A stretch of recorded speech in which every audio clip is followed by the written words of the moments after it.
नमस्कार, आप देख रहे हैं सी न्यूज भारत और मैं हूं आपके साथ वैष्णवी। वक्त हो गया है न्यूज आवर का।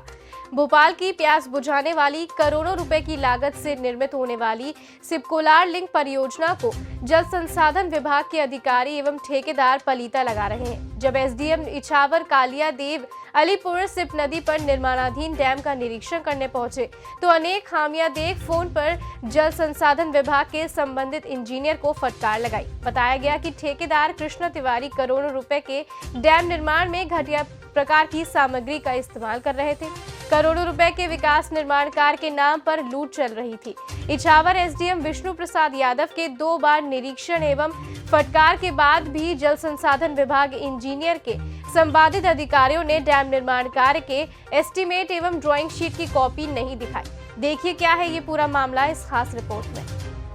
मामला इछावर तहसील के ग्राम पंचायत अलीपुर का है, जहां 2012 से सिपकोलार लिंक परियोजना का कार्य चल रहा है, जिसमें कि सिप नदी पर डैम बनाकर ओपन नहर और अंडरग्राउंड नहर बनाकर वीरपुर डैम में सिप नदी का पानी पहुंचाया जा रहा था, जो कि 2020 में ही पहली बारिश में डैम और नहर टूट गए, क्योंकि पूर्व में डैम निर्माण और नहर निर्माण में घटिया सीमेंट और रेत गिट्टी का उपयोग किया गया था। उसके बाद टूटे डैम नहर की राइपरिंग के लिए करोड़ों रुपए के टेंडर पास हुए और कार्य प्रगति पर है। लेकिन दुर्भाग्य ये है कि भोपाल वासियों और बुधनी विधानसभा के किसानों की जो फिर से भ्रष्ट अधिकारी और कर्मचारी की देखरेख में ये काम दोबारा से चल रहा है, जिन्होंने पूर्व में भी कमीशन खोरी के चलते सरकार के 137 करोड़ रुपए बर्बाद करा दिए। गुणवत्ताहीन निर्माण कार्य करवाकर वर्तमान में भी वही इंजीनियर निर्माण कार्य करवा रहे हैं। भोपाल में रहकर जब इंजीनियर से फोन पर मीडिया कर्मी के द्वारा बात की गई तो भ्रष्टाचार और कमीशन खोरी में लिप्त इंजीनियर का जवाब था कि आप लिखित शिकायत कर दो और मुझ पर जांच करवा लो।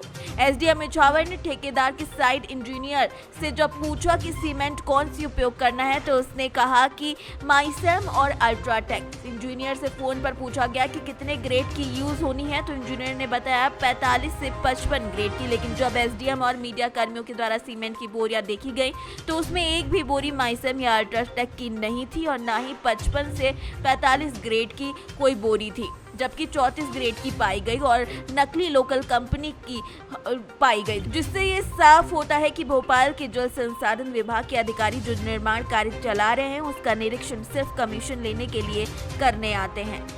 रेत गिट्टी की बात की जाए तो नामात्री सीमेंट रेत में डाली जाती है, जिसमें कि सीमेंट की मात्रा अधिक दिखाई दे। ठेकेदार सिर्फ डैम निर्माण के नाम पर सरकारी पैसे को लूट रहे हैं जल संसाधन विभाग की मिलीभगत से, क्योंकि जंगली क्षेत्र में डैम निर्माण कार्य चल रहा है। क्षेत्र में आदिवासी कम पढ़े लिखे लोग रहते हैं। इसी का फायदा उठाकर ठेकेदार और अधिकारी कर्मचारी मुख्यमंत्री के विकास के दावों की पोल खोल रहे हैं। मुख्यमंत्री के गृह जिला सीहोर के इछावर विधानसभा में होने वाले सिप नदी कोलार लिंक परियोजना में सीहोर जिले के जनप्रतिनिधियों को पता होने के बाद भी विकास कार्यों का निरीक्षण नहीं होता है। साथ ही बता दें कि विधायक एवं पूर्व मंत्री कारण सिंह वर्मा ने 1 माह पूर्व जब कोलार से परियोजना के घटिया निर्माण के बारे में बात की गई तो वो बोले थे कि खुद जाकर देखूंगा और पहले जो भी हुआ वैसा काम दोबारा नहीं होने दूंगा। लेकिन पूर्व मंत्री बाहर आने के बाद भी अधिकारी और ठेकेदारी विकास कार्य करने के नाम पर कुछ काम नहीं कर रहे हैं और पैसे को लूटा जा रहा है। इसी का जीता जागता सबूत है कि 2020 में पहली बारिश में ही 137 करोड़ रुपए की लागत से बनाई गई सिप परियोजना धराशायी हो गई थी। कोलार सिप परियोजना चल रही, इस पर पुनः 137 करोड़ की परियोजना थी। वो खत्म होने के बाद डबल से टेंडर हुआ 7.5 करोड़ का, जिसमें एक डैम बन रहा है और उसमें ना तो रेत डाली जा रही है और जो सीमेंट डाली जा रही है नींव में बहुत कम डाली जा रही है। तो जो पहले वाला व्यय यह भी बह सकता है, तो इस पर कोई अधिकारी या इंजीनियर पर आप कार्रवाई करोगे जांच करवा कर? आपने ठीक बोला, मैं उसको अभी उसकी जांच कराऊंगा तो विधानसभा में उसके बारे में प्रश्न करूंगा, तो बात करना आकंठ होगा। ठीक। सीहोर से सीनियर संवाददाता चंदर सिंह बागवान की रिपोर्ट। फिलहाल के लिए इस खास खबर में इतना ही। देश दुनिया की तमाम बड़ी खबरों के लिए देखते रहिए सी न्यूज भारत।